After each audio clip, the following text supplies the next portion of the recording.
Welcome to another one of our live webinars. This one on how to start a business. We're going to give you a pretty practical guide for maybe you've already started, maybe you're thinking about it, but aspiring entrepreneurs at whatever level you are. Hopefully, we're going to give you some good information. Of course, a lot of ours are impromptu with a lot of screen sharing and going through different things, not just slideshows. And I think that makes it a lot more fun. Be sure to ask your questions because of two reasons. Number one, as an avid webinar or seminar or going to different learning experiences, I know that you can forget what you were going to ask unless you write it down, or when you're in a webinar, just type it in there. And if it goes with my flow, I'll answer it along the way. The second thing is sometimes I get too tangential and we run out of time at the end. Whereas if you put your questions in as we go, a lot of times I'll hit them and they'll get answered a lot more reliably. Now, again, if I don't get your question or you're watching this on the on-demand later, then I will absolutely follow up with the email. Your question will get answered, even if I can't hit it in the actual presentation. So, welcome again. Obviously, this is a very important subject. The United States in particular is very entrepreneurial. It's one of the secret sauces to our success, and for a lot of the drive of individuals to do great things and build things and have freedom and autonomy and financial success. I hardly probably need to drill this into you of why it's important and why it matters. In this, we're going to go through. This is not a complex one. You can get really complex into business coaching and formation and the legal nuts and bolts or finances. This is going to be pretty broad. We would not have the time to get too deep into it, but there's going to be a lot of practical steps on really how do you start, and even if you've already started, how you can improve and add efficiency, things to think about, etc. So I personally started multiple businesses. Obviously, you're here hosted by one of them, Rebel Financial, which is a financial advisory firm. We're starting right now a new fintech, which is a financial technology company. And I've, in my business, work with a lot of clients that are business owners at various stages. And so I can give you insight and have experience from those different levels. So again, throw your questions in if you have them as we go. If you didn't hear me say that earlier, let's keep trucking along. So we're going to do poll number one. Let's throw it up there. And so I want to know from the people here today, where are you in your entrepreneurial journey?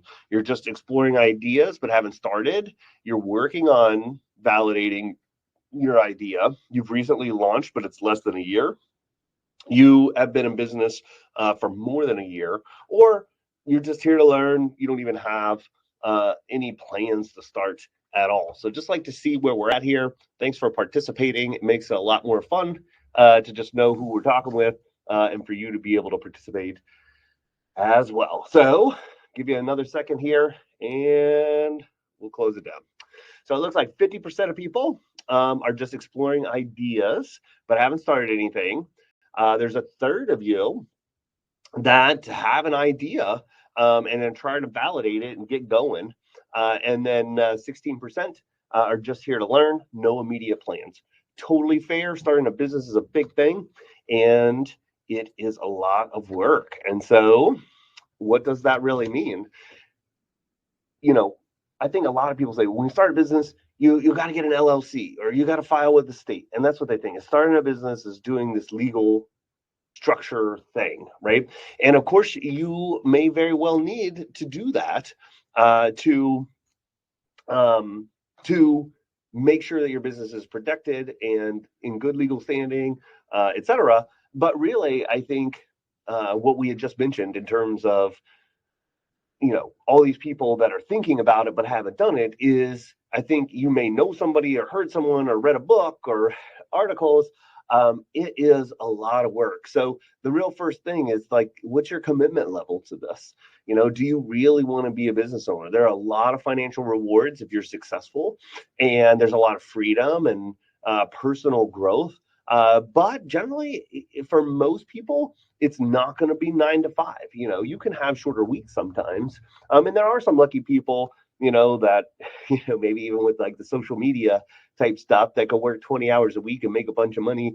And it's not a ton of work and they just love what they do. But for most entrepreneurs, it's 40 to 100 hours a week. And until you really make it and can hire a bunch of staff to be able to do the different things, it's like that old funny commercial of like, the guy talking to himself. It's like, hey, Ted, did you send out those sales reports? Hey, Ted, did you take care of this client? Hey, Ted, did you take out the trash? Hey, Ted, did you fix the copy machine? So it's like, you're like everybody. And of course, it's a huge step off of a cliff. If you really go full time, how are you going to make money? Do you have enough savings, or is your spouse going to support you? Can you live off of the one income, or is it a side hustle where you're trying to work like 20 to 40 hours a week on your business and you're still holding down your 40-hour a week real job until you're like, you feel that confidence that you're going to do it. So, what is that commitment level? And you really got to think about it and what's your plan, to do it. And then what's your type? Are you selling stuff? Or are you selling services or some kind of hybrid? And then even if you're selling stuff, are you selling something that's unique that you made, or that you have some kind of not monopoly, but a very special access to it? So it's not commoditized where everybody's selling it and it's kind of a race to the bottom and there's not a lot of margin. That can be really hard to survive. A lot of people do that, especially with those multi-level marketing program schemes, etc., because there's tons of other people selling the exact same thing, and the only difference is, who you're friends with or who you can convince to buy it from you. And a lot of times people try to compete on price, and that makes it really hard to succeed. And then your team structure. Are you just doing it yourself? Or are you just starting yourself and you need to build a team? Do you have to have people in an office? Can you have people working from home, or can you outsource even out of the country and build a team to do what you need to do? So, in that, there can be tons of different permutations of how you do it. Then you get to the legal structure of, most of the businesses in the country are just sole proprietors, which means, they might have filed with the state to have a business. They might have gotten an EIN and doing business as, but it's just them. They just own it themselves and file a Schedule C. They're not incorporated like an LLC or an S Corp or anything like that. I think it's 70% of businesses are just like that. But, if you're serious, and banks like to see it, and there's more legal protections, etc., then you may want to incorporate, and you can do an LLC or an S Corp, and we'll kind of get to that, to where you have some legal protections. The S Corp has some more tax benefits or perks, etc. And again, I can't give you legal advice. We're just talking about stuff here. If you have questions and you're not going to do the research yourself, then you probably should talk to an attorney in terms of what you should do. So let's keep moving along here, and I'm going to go. I don't know if any of you have read that old book. I guess it's old now. It doesn't seem that old compared to some of the old books that I've read. The Simon Sinek book, Start With Why, right? And so instead of just saying, I want to be a business owner, I want to own my own business, I want to make a bunch of money, it's like, why are you doing what you're doing? Why are you building what you're building? Why are you producing what you're producing, and why do people need it? And that should be your message and passion. And hopefully it connects with something that the market needs and people can identify with you. So I think this is a very important concept, because why are you going to work 40 to 100 hours a week? Why should people buy from you instead of someone else? In these things are the things that will differentiate your product, your service from other businesses. And there are tons of businesses out there, and upwards of 70% of them fail within their first year, because I think it's kind of like, I own a farm and I do construction work as well as work with my mind and the numbers and everything like that. But I love these shirts, and I have a big flag up in my barn, and it just says, everybody wants the money, nobody wants the work. And it's true. Everybody wants to be rich and famous, and they want to have the success, but they really don't understand what it takes to get there. And so it makes it a whole lot easier if you have the passion for what you're doing and the vision for where you're going. So again, before we hit into some of the hard stuff, I wanted to talk about this because it can save you a lot of pain and misery if you're starting from the right place. You're starting with your why. Okay. So then validate your idea. Entrepreneurs are a cool group of people. In the fact that we're generally optimistic about what we can do, about what our idea is, and how well it will succeed. And we know it and we can see it. Um, but I'm guilty of this over and over again in multiple different ways of being overly optimistic. And so you got to validate your idea with other people, with people that will buy your product, with people that you admire that are business people, with someone that has marketing experience, like senior wise, and will help you figure out where or that it is a good idea, or maybe you need to change it. Kind of like Shark Tank, if you watch that, and they give them a whole bunch of ideas, even though they've already got a viable product, and they're out there, they may already be kind of succeeding, right? But they wouldn't be on the show if they were really succeeding, right? But validate your idea and just don't think that you've got all the answers there. So before I start hitting into this, I wanted to show you a couple things. And so if you watched our last week's, and we're going to have a follow-up to that one, I think on July 9th, about using AI. Oh my gosh, it's so good now in terms of helping you with so much things. You can ask it just about anything. How do I, if I could type well, how do I start a business in Ohio? Now, of course, while it's thinking and writing its stuff, you could just Google this, and I found a ton of different companies. Now, usually they're trying to sell their own stuff, right? And so they have great articles on here and good informations with links. And so there are tons of probably some of these you're going to need as business partners that will help guide you as well if you're DIYing this, which I imagine a bunch of people are thinking about that from being on here now. And see what the AI tells us. So it's wanting to start straight up. Number one, with business structure, it starts with the, are we going to incorporate, be a sole proprietorship or a partnership, or incorporate as an LLC or an S corporation, or go straight up with a C corp, or be a nonprofit. You can. And then, reserving your name. Are you going to have everybody has to have a statutory agent, but are you going to be it yourself? Or are you going to hire some company or an attorney to do that for you? A lot of them, if you hire someone, are going to do it automatically, at least for the first year. And then that's kind of where they want to get paid every year. So they'll try to charge you to keep staying on. Who's going to file all the documents if you need to for whatever that you're doing, getting an EIN so that you're not just using your Social Security on stuff. And you need some of these things so that you can go to the bank and say, hey, I want to open a checking and savings and maybe get a credit card for my business, Tom's Parts and Auto Service. Well, they're going to want to see some information. They're going to want an EIN. You're going to need a lot of these things. So you could see here, what a great thing. And then anything you don't understand, just ask it. Like, why do I have to file with the Secretary of State? What's that going to do? What if somebody else, I'm afraid of somebody stealing my name. It's a really good name. And it'll tell you about trademarking stuff. Like, you don't have to feel dumb asking the AI, right? It hasn't gotten that personality yet. I'm sure maybe in the future it could. So the other thing that I wanted to show you, I use this personally. I've got a couple clients that use it as well too. And it's really good for helping you model out the ideas of your business and from perspectives that you may not have thought of. And then if you ever want to do something like get a small business loan or a grant or apply for a loan from the bank or whatever the case, they're going to want to see, a lot of times they're going to want to see your business plan, marketing plan, what's your revenue, in the past versus what's the projections for the next 5 years.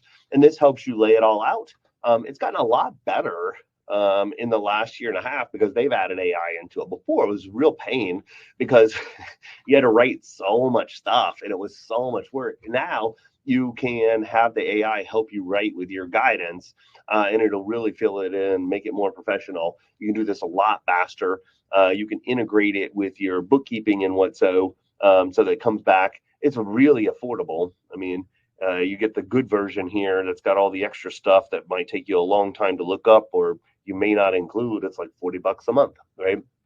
Or you can pay $360 and have the whole thing for the whole year. So again, I know a lot of times you're on a small budget when you're doing a startup, but thinking through these things, having these things, really helps you get your thoughts of what you thought your business was out and clear, and then you can revise it over time, especially like I said, if you're integrating in like your bookkeeping, so the past of your finances with looking at the future of how you're trying to build your business. And really, that's like with what I do as a profession, helping people do financial planning. Like, people shouldn't do planning one time and then you're done. It's you should have a living plan that continues to evolve. If you want to continue to grow and get better and better and have more employees and help more people and sell more stuff and have a more successful business, then you have to continue to grow, and you should have a plan for that. Okay, not everybody's all analytical about it, but you can do it your own way, and things like this make it a lot easier for you because you can kind of leverage that AI side of things to do the things that you don't like to do. And on that note, I would say you probably should get some kind of professional subscription to one of the AI providers, whether it be OpenAI or Google's Gemini, or Perplexity, or you could look at the what's it called, Grok from the Twitter AI, which is Elon Musk, right? So pay for the pro version so you get more stuff. It becomes private. They're not teaching the model off of yours, etc. And it will be worth its weight in gold because it's going to save you so much time. And that's one thing you're going to need as a business owner. So, looking at the live plan, that's important. And then when you're going to look at starting, well, let me see if we're here yet. Not quite yet. But when you're doing all the live planning and you're doing the financial forecasting and your business plan, etc., you need to kind of project these things out. So who's going to pay you, how much, when, how much do you need to live? What do you expect your expenses to be? How long does it take you to break even and start to make money? How are you going to bridge that gap? Is it off savings? Do you get a loan? Do you stay in your job until you do all this? You put in your loan, and then when you get it, then you go. So you got to have kind of a plan of like, how does this happen beyond just the business itself? You're going to have to transition into it if you're a startup. Now, if you're fortunate enough, say like I've told you, like I've started multiple businesses. When you start another one, then you're just usually going to bankroll your own business. Oh, I can turn my camera on. Yeah, thanks for letting me know. There we go. If you're starting a second or third business and you've been successful, you might have investors, or you've just got savings, or you can bankroll it off the cash flows of your other business, or you might even get investors. So if you have someone that's, like we had talked about, like the Shark Tank, you could have an angel investor, or if you're really big and got a great idea and you're connected, venture capital or what so. But again, that's kind of tough. You have to be kind of on the inside. And secondly, a lot of times they want a big bite of the apple. And I personally have been approached multiple times, but I'm not willing to do that, to give up that much of the company, and sometimes even control as well too. And so when you're going through that live plan, if you use something like that, there are different options as well too, but that's just a very affordable, good one that I found.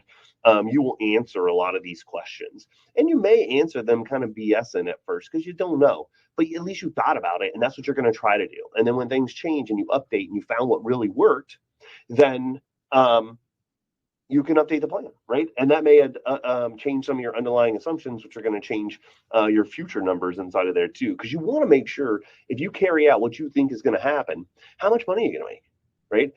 And what's that margin? And if it's not enough, if you come out from it and you clear $100,000 a year after 2 years, and you're working 100 hours a week, I mean, now again, there could be future growth, and you're putting in that extra work for the future. But if it's going to be like that, is it really worth it? for working that much extra. You might have been able to make 1.5 times in your profession working for someone else. Now, again, you may not have the freedom and it may be worth it to you, but a lot of people, they don't think about these things, right? And if you're going to work that hard and do all these things, hopefully it's going to be worth it for what it is for you, in either compensation or freedom, or ownership, or that you have an asset, something going forward. So hitting the next side of things. We got a question. It says, what's the most common money mistakes you see business owners make? So I would say money mistakes, probably two biggest ones is, well, maybe I'll give you three. So number one is that they're not planning cash flow right. Okay. I even see experienced people do this. I still have the bad habit of hitting into that occasionally, where you have big ideas and all these things you want to fund and you want to get to them faster. And you go too fast, or you go too far too fast, and you can burn through your capital and be in a hard place. Now that leads to another one, which was the third one, but since I'm talking about this, and that is, especially when you hire people and you're doing things, you need to be really professional and disciplined about withholding, taxes and giving them to the government ASAP. You don't borrow that money, you don't use it and say, I'll pay them later. You can get in a lot of trouble, especially if it was the employees' withholdings. And so many people do that because it can be a lot of money once you employ a decent amount of people. So, my thing would just be, get a good payroll company, let them withhold it, let them take it and just give it all the time. And you'll generally always be in compliance, and then have a good system for you paying your own taxes, estimated taxes ahead of time, and not just owing a ton at the end of the year and trying to figure out where to come up with it later on. And so I would say those are two big serious ones. It actually sometimes runs people into the ground and makes their business fail, even if they had a good idea or a good product, etc. And so you got to be disciplined about that. The other side, another one that I'll put out there, is people that are good at maybe writing the plans and have these good ideas. And they get loans, right? So you get a big SBA loan or this or that, and they're like, oh, cool, I've got, $300,000 in the bank that's going to help me do this and do that. And they're running up all these debt. And then not only do you have to pay all your expenses, but you got to service that debt as well too. And if you still have that capital to help you service the debt, it seems easy until you run out of that money. And now it's like this big drag on your company. And if you really didn't use that money wisely to supercharge your revenue growth, to be able to make more money, make more revenue than the servicing of that debt, then it can really drag you down, and kind of be like driving a box truck instead of a sports car, right? Because you just got that wind hitting you, the interest and the principal payments, and it can be a lot. Okay, so moving on. Again, throw your questions out there if you got them. Entity formation. So what are we going to be? We're going to just start our business and file with the Secretary of State and get an EIN and be a sole proprietor. That's, again, like I mentioned, most of the people are. It's pretty simple filing. You just own the business yourself. You could have a DBA that's doing business as, but there's no liability protection.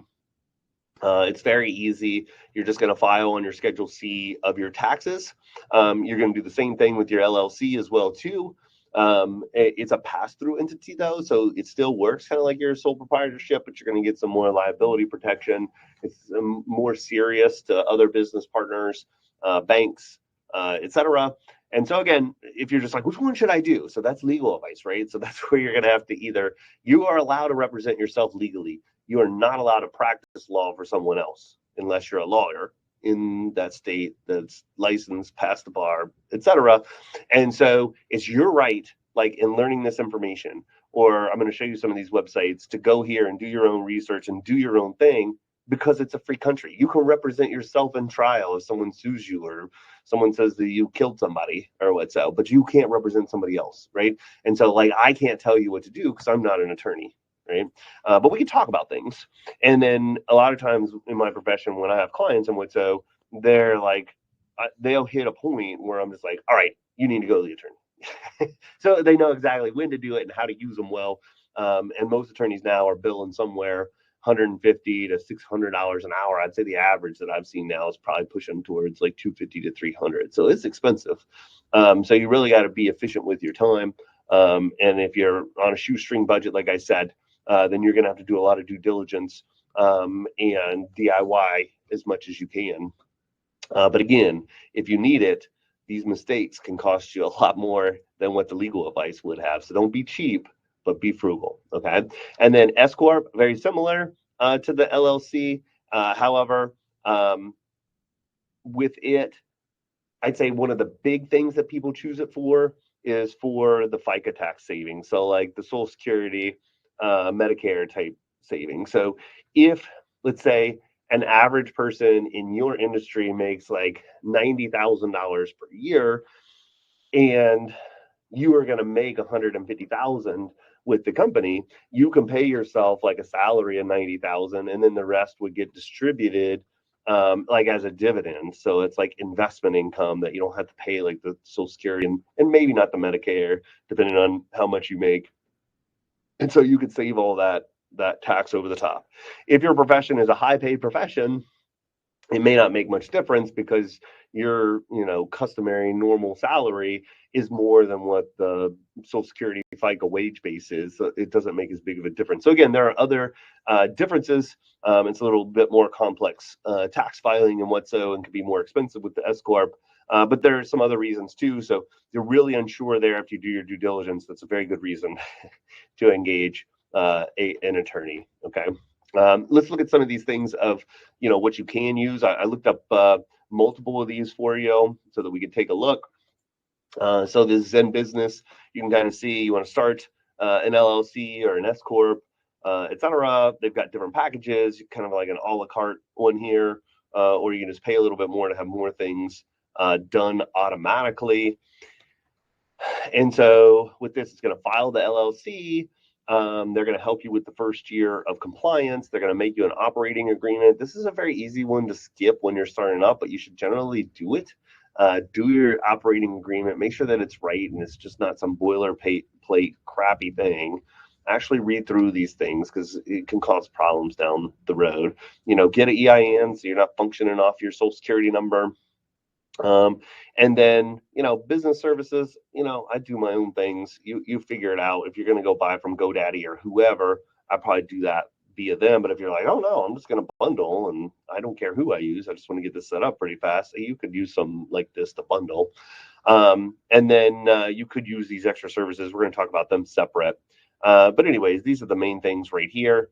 Looking at, the thing that I don't like about some of these is like, they say that, hey, this is how much it costs, but then they have all these yearly and monthly fees. So they're trying to like get you into a subscription. Whereas like for me, I would rather, have a flat fee. And then if I need you again, I'll hire you again. Right. And so, some of the other ones you can look at, they are like that. You could use them like that. You could have them set up and then just say, I just don't want auto renewal. I bet you would have to call them and it would be a thing. But just say, I don't want auto renewal. I believe this one does have like a one-time thing as well as like ongoing. And so you can kind of see here, you just say, hey, what do I want to be? What state? I always do Ohio because we're in Ohio, but you pick your state. And then when you do this, it'll actually pull up the state fees right here. And so you can see all the different things that they get. And you say free first year. But if it's a flat fee and it's going to be a renewal where you had to agree to paying them some more next year, that's a lot easier. So it says it takes up to 4 weeks. Usually it doesn't take that long. Again, I haven't used them a ton of times. You can get them to do it faster for a little bit extra. But all in all, that's not too bad. I mean, the state fees are what the state fees are. And so all in, you'd be looking at like $324. That's pretty reasonable. Most attorneys would probably do it, somewhere between $500 to a couple $1,000. Depends on where you live, what they charge. This is not a hard thing per se, unless you're trying to do something fancy or complex, etc. So there are things online to help you with this. This one was another one that I found through Wolters Kluwer. And this one has some more add-ons you could do, like say you're going to sell products and you got to do sales tax. You could have them register and set all that up for you. The payroll tax registration is actually kind of complicated. And a lot of times if you are using something like a payroll provider, sometimes they have extra services to help do this for you. It's a pain in the butt, but if they could do it well for $219, I wonder if that's per state though. Because that's where it gets harder if you have employees in like 3 different states and you need to set up your unemployment, your tax withholding account. If there could be like 3 different things in each state to set up, then you set up these accounts and you get the stuff, and then you got to put your payroll provider in there as like a limited power of attorney. It's a pain to do some of these things, but you got to do them. I mean, I got a big mess with New York after I had an employee that worked somewhere else and moved there, and I thought my unemployment covered him there, but it doesn't. You have to do all this stuff with them, and it was just a mess to sort out for one person moving, right? And so again, you can get into a lot of these things where it can be a decently more confusing and more work than you thought it was going to be. Again, you get confused and you're really like, I really don't know what to do. Paying someone, a little over $1,000 versus $300 is worth it for me to make sure. Then find an attorney. I'd say one of the best ways to do this, if you know someone like us, like a financial advisor, an accountant, a lot of times they can refer you to a business attorney, and that's a good way to find somebody that usually will do a good job because they don't want to hurt that relationship, that referral relationship to the person that referred them, not just the money that they're making from you. If you just don't have that, family and friends, you could ask them. But again, being an entrepreneur to a certain degree is lonely unless you're just an entrepreneurial family. But I don't see that very often. There's usually one, maybe two, and they don't necessarily talk or that close. But anyways, you can just Google it. Find a business startup attorney again near me. So you could look up from LegalZoom. Of course, they have their own referral network. When they're trying to get you to DIY it, but you can use it. It'll bring up people in your area, etc. And so find here, you use something like, you look at the Ohio Bar Association and they list all the attorneys, and you could look up, in your specific area. I've done this multiple times before when I was looking for niche attorneys, and then I found 4 that I thought were good, called them all, did a meeting with 2 of them, and then hired one. So it can be some work, but maybe at the beginning of your business before you start, you've got a little bit more time to put into it. And then if you do find somebody that's good, at least you got them to lean on if you need to ask questions and what so. Okay. So keeping on driving on here. So beyond, the thing that everyone has to do, you may need to do additional things depending on what your industry or business is. And so, there's obviously multiple governments. So you've got the feds we already talked about. That's going to be pretty across the board unless you're trying to do something that's like, FDA, like food, drug type stuff, or FAA or different like flying, aviation type stuff. So most of the Fed stuff is going to be pretty, unless you're in those specific ones. Then you've got your state. So like for us, state of Ohio, and then actually registering as a business, if you're doing DBA, if you need certain licenses for doing business, etc., like liquor license or something like that. Then you've got your local as well too. Are you allowed to do this? Do you got to apply for a certain type of permit? Do you need certain exemption for where what you're doing is zoned as only residential? And so you got to check these things, because you can't just say, whatever, it's a free country. But running into problems and asking for forgiveness sometimes can be difficult. They could shut you down or fine you a lot, to where bring legal action against you. Hopefully not. But it's easier to ask this ahead of time, especially now when you got your own little sidekick here, the AI, to help you find a lot of stuff. So again, it doesn't know everything. They hallucinate sometimes. But again, it's going to get you a whole lot closer than what most people know, or when they're doing their own due diligence. So I would say do this, then do some due diligence like on the web and and then if it's still a complicated, high cost startup and you're going to make a lot of money, you may need to just hire the expensive professional like the attorney or what so to make sure you do it right, because it can be costly. Okay, keeping on. So after you get these documents, and so you're incorporated, or whatever, you filed all the paperwork, you've got this, you got an EIN, you can use this information, to go to your bank or your local credit union and say, listen, I need a business checking and a savings account. I need a debit card. If you can provide it, I'd like a credit card as well too, so that you have everything in a business name, not just in your personal name. And then we get to how are you going to keep track of things, right? And so one thing I would tell people is to do this from the beginning, because it's really not that expensive and it can save you a lot of time and money. And if you will pay attention to it every once in a while, it will help you a lot. Like set some kind of bookkeeping up, right? So the old faithful, which is still pretty good, is QuickBooks, right? And some of these things I show you because we use them. So like we do bookkeeping for a lot of our clients, our business clients, and we use QuickBooks.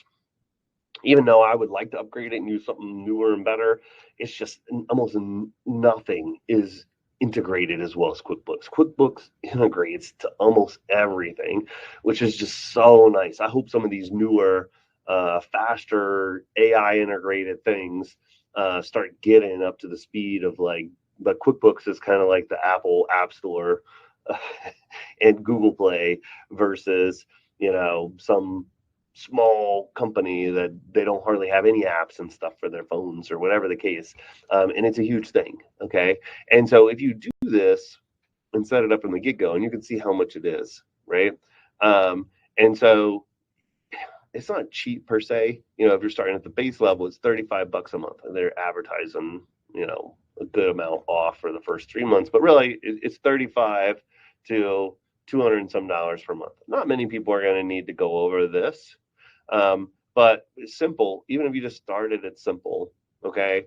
To auto connect your bank or your credit union, and if you need a payment processor and you have like Stripe or PayPal or whoever you're using, automatically come into here, do all the it puts all your expenses into there. You can put your income into there. If you don't have a bookkeeper, you have to go in there and clean it up to reconcile it, to make sure that it does things right. And if you write checks, it's not going to know what it is. It's just going to say check. You're going to have to classify it. But then you'll be able to produce a report for the month or the last 3 months or the last 2 quarters. It's like, how much did I make? How much did I spend?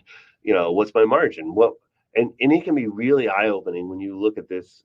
And you can even say, show me last year versus the year before, and show me what the absolute difference is, and show me what the percent difference is.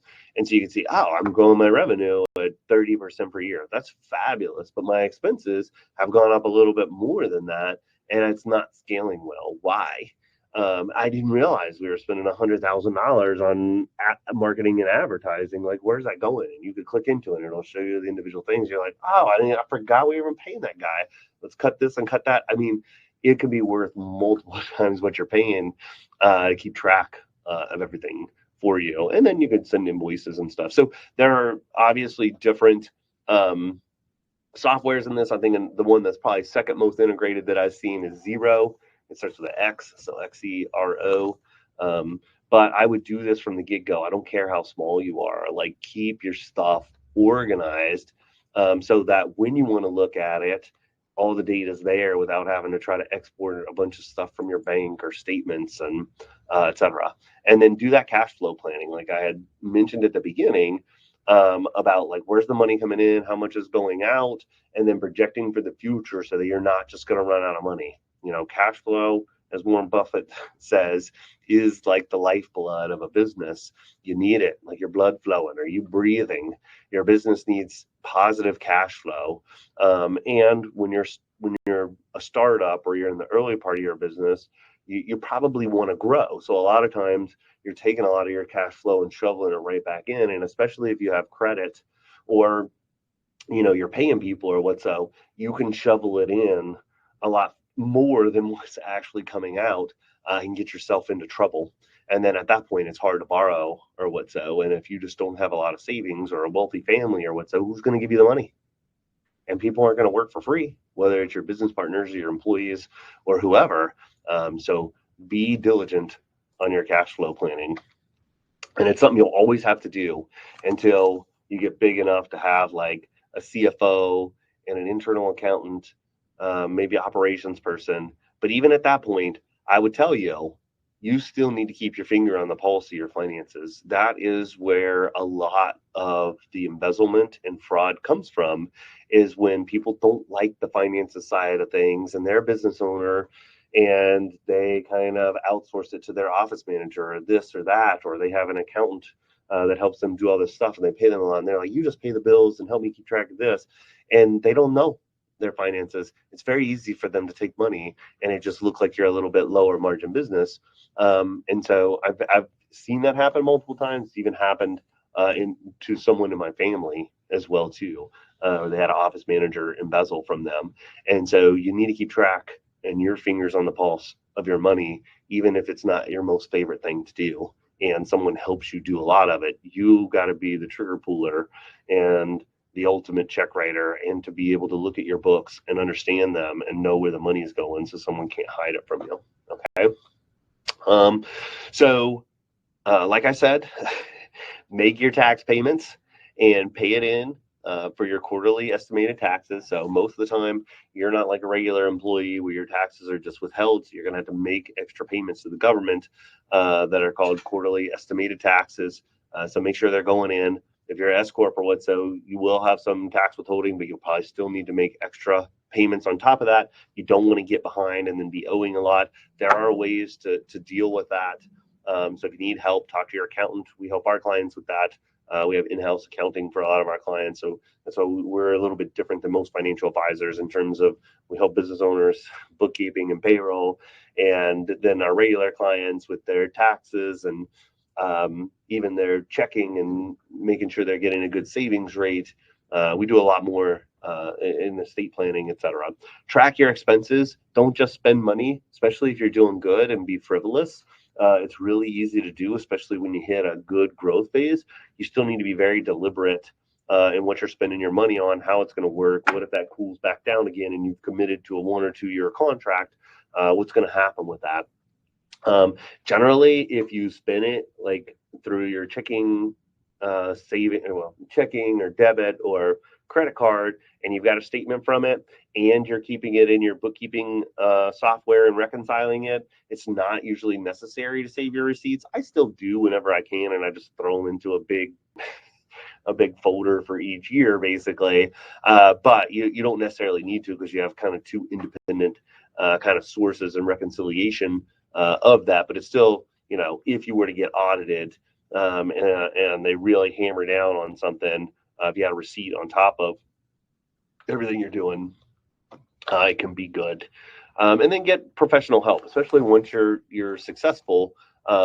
Then you don't necessarily need to file all your taxes. So find somebody that's reasonable, that's good at it, that also can talk to you kind of how I'm talking to you, that understands business. They're not going to be your business coach or anything, but it's someone to bounce off of ideas. You're like, I was really thinking about investing in this. It's going to have these tax preferences. What do you think? Or, we file this or that, or my payroll company sent me this. Do we need to file this? And you have somebody to help you. And it's a nice thing. And most of them, going to be somewhere between, depending on how much you need, probably $250 to $2,000 a year.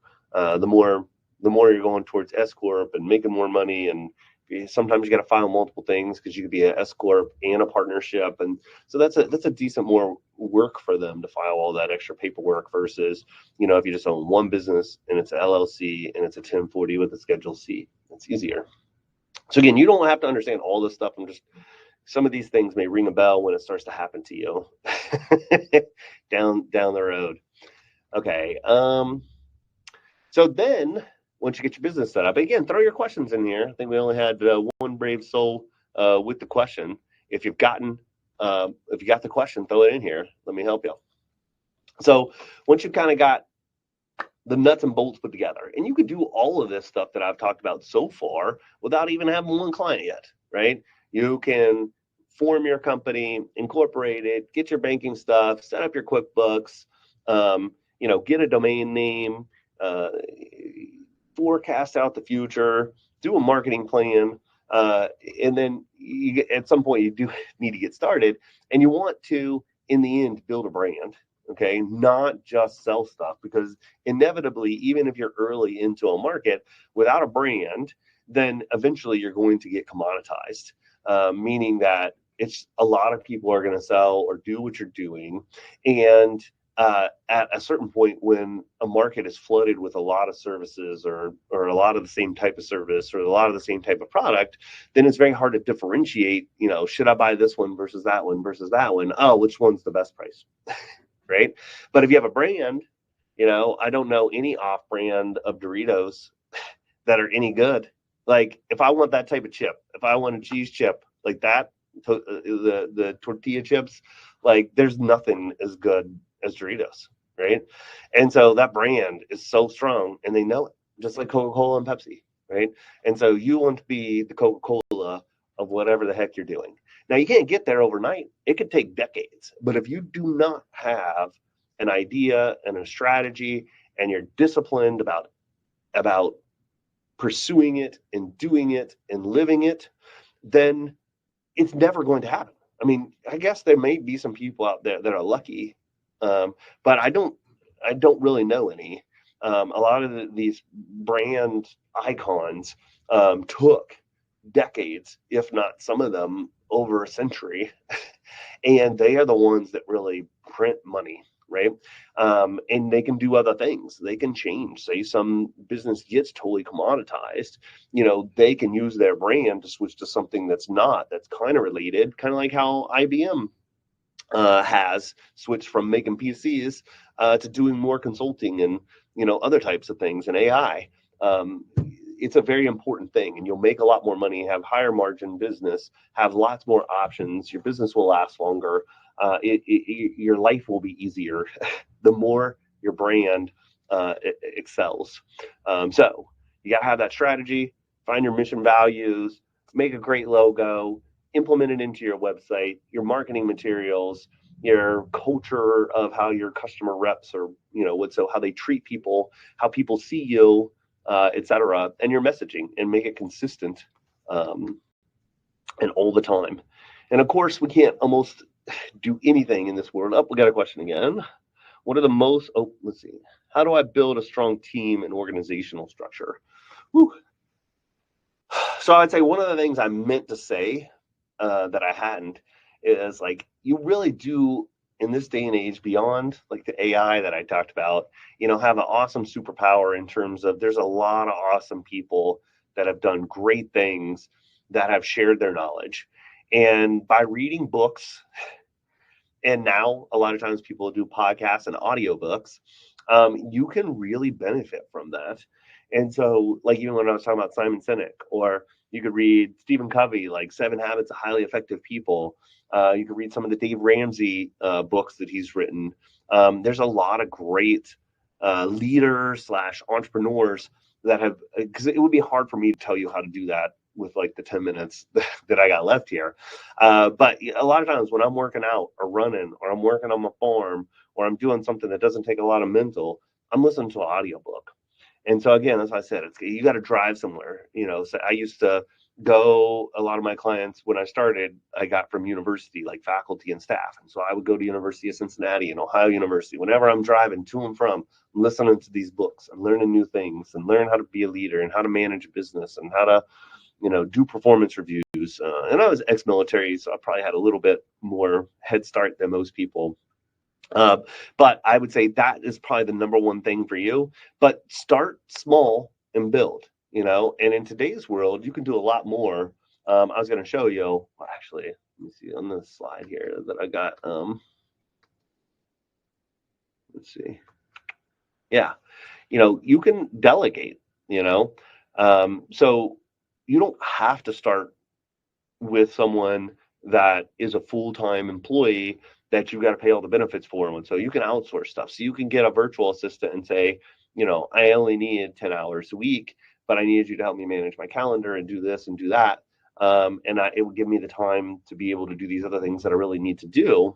And then when say you find somebody that's really working out and doing well, then bump them to 20, 30, 40. Then over time, you will generally find people that are awesome people that you met in person to maybe be in your office, or actually come and be a full-time person, and you'll build up that way. But you can outsource a lot of things. It's not cheap, especially when you're outsourcing, because a lot of these people are like you. They're small business owners. They're more professional, just themselves business owners, but they have more overhead, and they're not going to have benefits, and so it's more expensive. So you hire somebody as a virtual assistant in the United States, it's going to be somewhere between $20 to $100 an hour, right? Depending on how good they are and where in the country they are and how much experience they have. So you get a pretty good person for about $30 an hour, right? And if you were willing to outsource internationally, you can get a pretty good virtual assistant slash executive assistant for about $15 an hour. I mean, you can go a good bit less than that, down to about $5 an hour. But again, you kind of get what you pay for once you go so low on that. Bookkeepers, social media managers, web developers, you can find these people. I mean, I love Upwork, so you can look up virtual assistant, right, and see what's available. And of course, it wants me to skip. I just want to see people. So again, you could get in here and get the filters to narrow it down a whole lot better. But you can see a lot of these people are outside of the U.S. And you can find lower price. And I've hired a lot of good people on Upwork, and we still do. I think we're still working with a couple that we have an ongoing relationship with. And so I would say how you build a team is start off when you need it fractionally, and then eventually when you can insource it in-house, then you build and grow, read, learn, get good software to help you. You need a payroll software if you're going to pay people in this country. Like, get someone. I mean, I like Gusto. They're pretty affordable, but there are a lot of other ones out there, from Paychecks to ADP to Bamboo HR, lots of different ones. And then they have different levels of how you can hire them. But if you try to do this yourself, you will mess it up. I almost guarantee you. There's so many things to file. Sometimes you even have to file things that say 0, and you have to file the form. It's like, I didn't even have that, but I have to file a form, or you're going to penalize me for something I didn't know and I didn't do. And it's amazing how low cost that they put all that together in there as well. But they're like, if you're starting to build a team, then do the things in here for like performance reviews and benefits, and like building the HR type tools into there, because it makes it pricier, but then it helps you to make that framework to give people good feedback and consistent. And it reminds you, it's like, hey, here's the employees you haven't given a raise to in like over a year. Like, hint, hint, you may need to, unless they don't deserve it, or they may be going somewhere else, especially if there's decent inflation like we've had. So again, that was kind of probably more in depth than what we had gone to. If you're someone that works like we do, in terms of meeting with people, that's like our whole job. But I mean, sometimes people, they even sell stuff or services where it's not necessarily a professional, still need to do demos or sales meetings. Having a scheduling tool is like critical, and then letting people self-schedule saves you so much time, and it's so nice to just see people pop up on your calendar, etc. Now, again, then you are going to have other problems if you get too full and they're unqualified, they're wasting your time, that you're going to have to do more qualification to make sure that you're not wasting your time from people that are just tire kicking or what. So you're definitely probably going to need a CRM, which is a client relationship management software, or customer, whatever you want to call it. A lot of people will mix them together and use like HubSpot or which is like a marketing automation plus a CRM. So you can keep track of your leads versus your customers. And so that way you can hopefully use that data to help follow up and convert more of the leads into customers when you have customers, to make sure that you're taking care of them good and giving them a good service. And then, of course, if you're going to do things for people or make your company continually better, project management. So we've used multiple of these over time, from Asana to TaskRay to ClickUp. And so you need something. Sometimes you'll have things that bundle these together. And again, if you're on that shoestring budget, a lot of these they have good startup plans. Like the HubSpot has a scheduling thing inside of it, plus the CRM, plus it does marketing, plus it's got limited project management capability. If you're a shoestring, you could just use that by itself and really just try to get your max dollar out of there. But I would definitely have these things, and then figure out how to use them. If there are these features that a lot of businesses use and you're just like, I never use half the things on here. Well, that's probably a great learning thing for you to go investigate into that and figure out how you could use it. And you're like, oh, dang, I never thought about this. If we were doing this, we could do so much more, and that's a cool, fun thing, like curiosity wise. We'll do our last poll question here. What do you think your biggest challenge is in starting a business? So go ahead, answer that for us now. Have a little bit more participation here. Let's see. So get it in. Another 5 or 10 seconds. We'll shut it down because I do want to make sure that we wrap up on time. So get it into here. Tell us what you think. Make it interactive.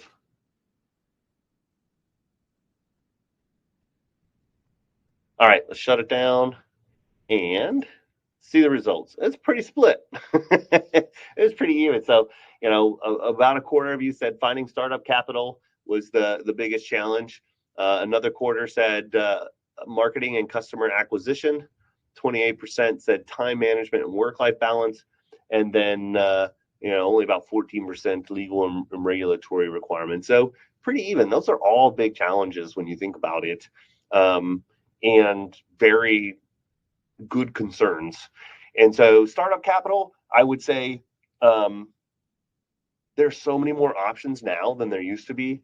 I think when I started in business in our industry, the average startup cost were probably like a couple $100,000 for our industry. And now I think you could absolutely do it for under $10,000. Just because of the ability to work from home and to do things online and how many more software services there are to help you do the stuff. But I actually was looking at the AI things and a couple of things on the web, and it looks like the average startup cost for all businesses now, when you average them all out, of course, a restaurant or what's going to be a lot more, but was only like $2,000 to $5,000. Like that is absolutely awesome.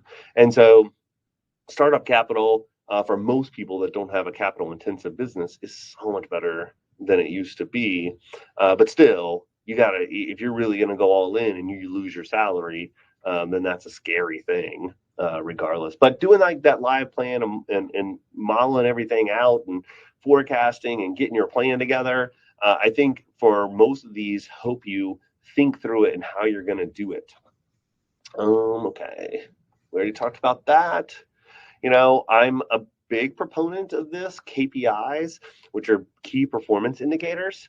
And so everybody's got to have them. I think the longer you stay in business and the more you realize things and you're trying to make it more efficient, the more you'll get into this type of mindset. But you have to know the things, at least the top 2 or 3 that are important to you, whether that's the amount of widgets that are sold or what's your revenue or what's your profitability per customer or how many leads do you convert per month out of how many you get, And so there could be tons of different ones. And for different people and businesses, et cetera, the one that's the key, the KPIs, not just variables of what your business is doing, is going to be different. But you need to know them, you need to track them, and then you need to make them better. And then once you've killed those, then you may need to add more because you're just getting more skilled, you're building up those muscles, and you can control more and make your business better in that respect. So common pitfalls, we talked about some of the financial ones, like the tax surprises. Some people, this happens in our industry for financial advisors, they just don't want to do anything until they think that they're perfect or their product is perfect. But you need to go, you need to launch, you need to do it. Don't underprice yourself. Sell at, what the market is at least. And if yours is better, then price it accordingly. And then you need to figure out how to sell it like that. And then isolation. A lot of entrepreneurs are isolated and there's not a lot of people to talk to. And so you got to find people to talk to, whether that be a professional, like us, or another entrepreneur, or a mentor, or Heck, even your mom or dad, if they had any experience being in management and leadership, or they had started a company or what's at some time. So we hit the end. I always tend to go over, but check us out online if you need help. Want a financial partner? We help people just starting out, not just in businesses, but in life, all the way to have made it and are trying to optimize and do all their estate planning, sell their business, and in anywhere in the middle. Check out our reviews, all the good things people say about us. We make our stuff really affordable. We even have a free plan. As I mentioned, we do a lot of business stuff as well as expanded like net worth, wealth management things beyond what most financial advisors do. We're unique beyond that in a lot of the things that we do. I'm not going to beat it up since I'm about running over right now. We have a great team that you would interact with. And I do hope to very much see you in the future at another one of our webinars. We'll keep trying to put out this unique, good content. Appreciate you showing up. If I didn't hit one of your questions, I will email you. If you're watching this on demand, I will email you as well. The QR code that you've seen here a couple times will let you schedule a complimentary consultation if you're interested in talking to one of our coaches or financial advisors. Otherwise, thank you so much for joining us again today. I hope you are having a wonderful start to summer, and we look forward to seeing you in the future sometime, some way.